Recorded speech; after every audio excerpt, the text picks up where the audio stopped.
Salam Təzəvad sakinləri, hər biri salamlayıram. Sizə may ayında fondumuza toplanan və xərclənən pullar haqqında qısa məlumat vermək istəyirəm. Deməli, bu ay fondumuza 6563 manat pul toplanıb. Bu puldan 35 az təminatlı ailəyə və 4 şəhid ailəsinə ərzaq yardım edilib və bunun üçün 2101 manat pul xərclənib.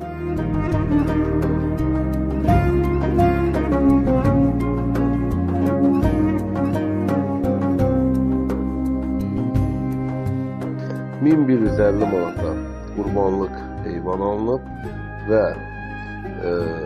məsciddə kəsilərək imkansız ailələrə paylanılıb.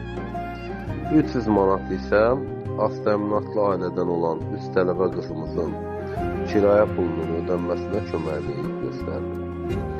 200 manat az təminatlı ailədən olan bir körpənin müalicəsinə pul ayrılıb.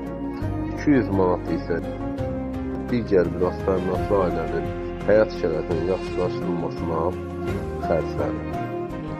Qeyd edək ki, bu ayda kənddə işıqlandırma işləri aparılıb və kəndin qarşı yolunda hardasa 800 metrə yaxın yol işıqlandırılıb.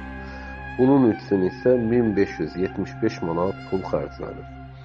Qeyd edim ki, bu pulun 1375 manatını fonddan ayırmışıq. 200 manat isə həmin istiqamətdə yaşayan xeyriyyəçi şəxslər köməkliyi göstərib. Hal-hazırda isə fondumuzda 1024 manat pul qalıb. Mən buradan bu fonda dəstək verən hər kəsə öz minnətdarlığımı bildirirəm. Allah hər kəsin köməyi olsun, Allah hamının cibinə bərəkət versin.